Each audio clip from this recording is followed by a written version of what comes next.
It was early December. I was at home this night, spending my day off inside by the fireplace. It was way too cold and snowy out for my liking. I did a bunch of things around the house that needed to get done, but otherwise, it was a relaxing day. I had the news running in the background, listening to how high winds and possible blizzards were to be expected starting tonight. By 5, I was already starting to notice it getting worse outside. I sat on the couch and turned on a different channel.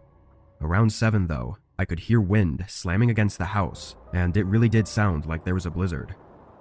I got up and went to the window facing the backyard to see how it looked outside. At first, all I saw was snow rushing to the ground, with almost no visibility. But then I saw something else. A figure walking through my backyard.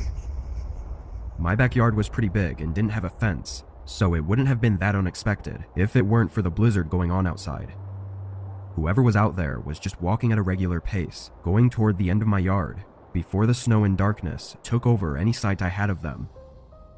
I stayed by the window for a minute, trying to catch one more look and figure out what they were doing, but I didn't see anything.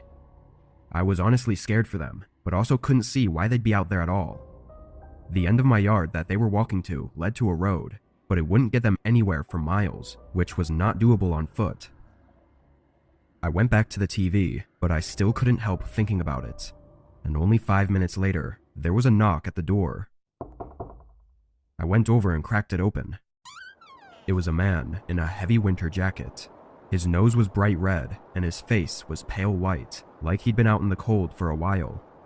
I couldn't know if this was the same person I'd seen in my backyard, but my immediate guess was that it was. "How can I help you?" I asked. The man let out a humble smile and spoke through shaking teeth that he was waiting for a ride to pick him up, and asked if he could stay in my house for a few minutes to shelter from the cold just until the ride got here. I took a moment to respond because I actually considered it, given the state of the weather. It's easy to say that under no circumstance would you let a random man inside your house, but when they're practically freezing to death on your doorstep and asking for your help, the answer on what to do isn't as black and white. I told him he could wait on my porch, which had an overhang that blocked the snow, and offered to give him an old jacket of mine if he needed it. The man didn't look too happy, but just nodded and went off to the side and sat on the chair I had out there. I closed and locked the door, then went upstairs to grab my old jacket. It was way too big for me and was in horrible condition, but obviously that shouldn't matter in this kind of scenario. I picked it up and walked downstairs, about to unlock the door and open it, but something stopped me just a moment before. I don't know what it was, but it made me hesitate. I leaned over and looked through the peephole. The man was now standing right up against the door with his hand on the handle, like he was preparing to push it open as soon as I unlocked it. I felt my heart rate increasing as I took a couple steps back and quietly pulled my phone out to dial 911. As I whispered into the phone, I just stared at the door with wide eyes, knowing what was waiting for me on the other side. Once the police said they were on their way, I slowly crept over and looked out again. The man wasn't there, not on my porch or anywhere in my front yard. He was just gone, like he knew that I had called the police. Nothing else was found that night, and no signs of him ever showed up again. What he would have done if I had opened the door, I can't be sure of, but hopefully he never comes back.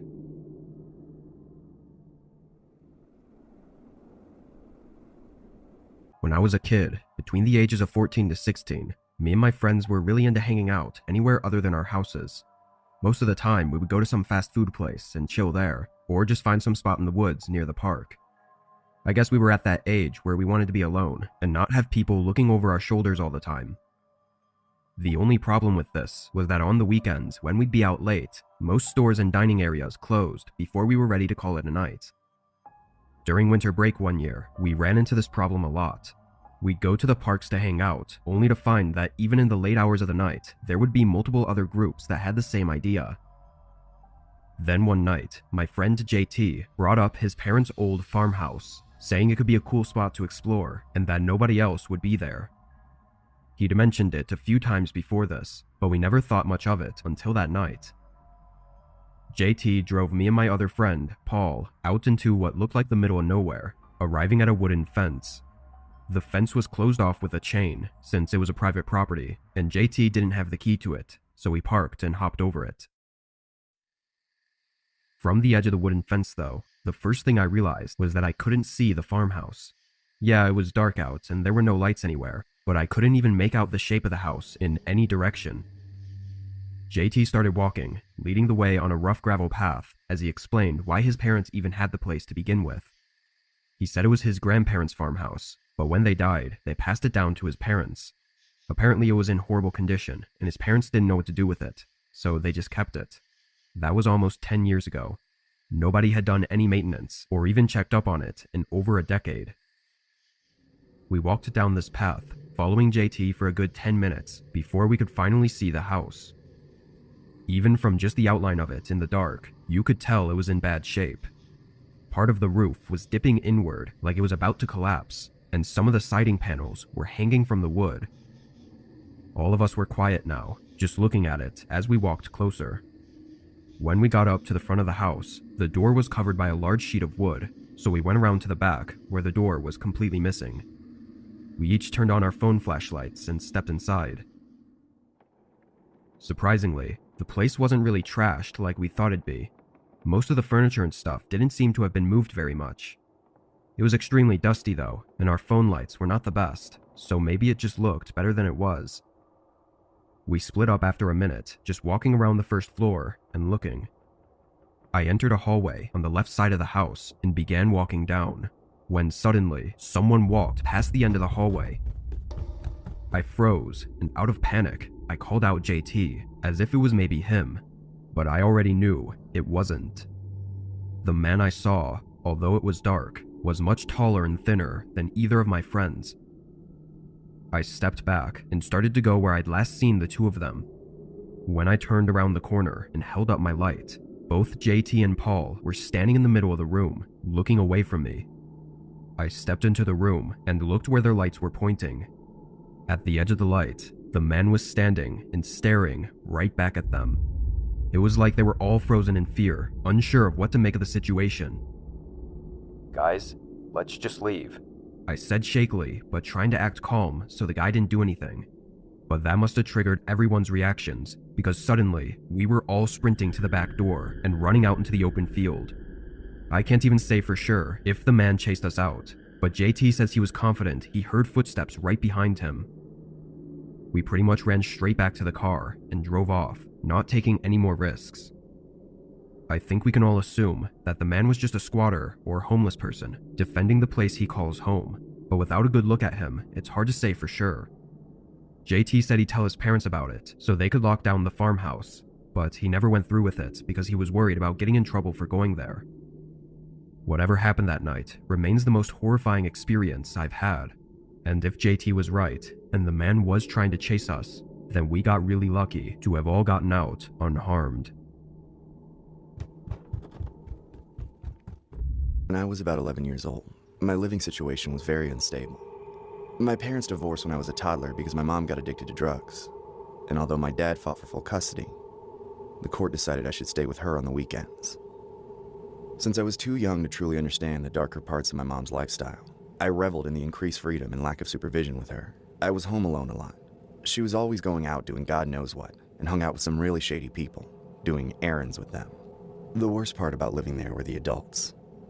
My mom would have groups of people over to do drugs together, often ending in strangers crashing on the couch for days at a time, or in my bed if I wasn't home. The creepiest person in the apartment complex was this weird guy who lived 5 apartments down. He was about 50 years old and looked really unkempt. He would call me a little cutie every time I had to walk past his apartment, and I saw him walking down the hallway in his underwear several times. I didn't have to deal with him much until my mom started to bring him over. I'm pretty sure he was supplying a lot of the drugs that were being done. Every time he came over, he stared at me with this blank yet sinister stare. It always made me uncomfortable. One night, I was alone in the apartment, watching shows on Adult Swim. It was about 1 in the morning. My mom walked in, saying that she only had one more errand for the night, and that she'd be back in about 5 minutes. Just before leaving, she mentioned that the lock had been a hassle lately and asked me to keep the door unlocked. I said okay, and then she left. Only 30 seconds later, there was a knock on the door. I assumed it was my mom because she was very forgetful. I opened the door without thinking. But as soon as I saw who was at the door, my heart stopped. It wasn't my mom. Standing in front of me, was the old creep from 5 apartments down. He had a wide, excited grin on his face. I slammed the door and locked it without hesitation. I started to freak out. I was already scared of this man. No way was I going to talk to him at 1 a.m. when I was by myself, especially considering I didn't even have a phone. The man knocked and said through the door that he and my mom made an agreement for him to come watch over me while she was gone. I told him I didn't know about it. He kept trying to convince me to open the door. But one of the few things I knew at that age was not to let strangers in when I was home alone. Suddenly, he went psychotic and started pounding on the door. He was screaming and cursing at the top of his lungs, repeatedly telling me that we had some kind of deal. But I had no idea what he was talking about. I ran to the kitchen and grabbed a knife, then sat on the other side of the door. There was a large window directly next to the front door. It would be very easy to break it and then unlock the door, so I was ready to stab his hand if he tried to do so. The banging on the door went on for about 20 minutes before it went silent. But it wasn't a silence I trusted. Even if it seemed like he had left. I knew in my gut he just wanted me to think that. That's when I saw one of his eyes through a crooked blind on the window. He was looking directly at me. I jumped back just before he started pounding at the window. I was scared that at any second he was going to break it. Right before it was too late, I heard another man yelling down the hall. He swore at the creep and threatened him. Apparently, the commotion woke up one of the neighbors. Thanks to them, the creep ran off. The neighbor knocked to see if everything was okay, but I was too scared to answer. I let him think nobody was home. After he left, I sat up wide awake in the living room, waiting. My mom came home a few hours later. I thought she would be mad that I locked the door, but when I opened it for her, she was definitely furious, but it wasn't for the reason I expected. She charged inside and looked at me with an angry glare, asking me why I didn't let him in. I asked who she was talking about. Then she said the name of our neighbor, the creep from 5 doors down. I was too confused to speak as my mom chewed me out. She said she told the man he could come over, but that I had screwed it all up, and now because of me, her window was broken. She dragged me outside and made me look at the front window, which now had a huge crack in it. At that moment, I realized he was only a few seconds from breaking in. I felt so weirded out by everything that I grabbed my overnight bag and walked back to my dad's house. He was surprised to see me. I didn't tell him what happened. It was too much for me to explain at the time. I only told him that I didn't want to go over there for a while. Either way, my dad was furious at my mom for letting an 11-year-old walk through the city at 4 in the morning. A few months later, I finally felt comfortable enough to go back. But when I got there, 5 cop cars were outside the building. I ignored them and went upstairs, only to see the cops outside of the old creep's apartment, dragging him out in handcuffs. I asked one of the adults who was spectating what he had done, and they said something I'll never forget. He had molested 3 other young boys in the building. Even worse, the adult looked down at me and said I was lucky he hadn't gotten to me, because I was exactly his type. Blonde hair and blue eyes. I ran home in disbelief, but when I turned on the TV, the news had his face plastered on the screen, confirming everything. I can never fully describe the surreal terror I felt at 11 years old, realizing that my own mother would endanger me by using me as a tool to get drugs. Even now, 14 years later, the visceral, overwhelming emotions and a complete shift in the way I saw my parents in the world will always be unforgettable.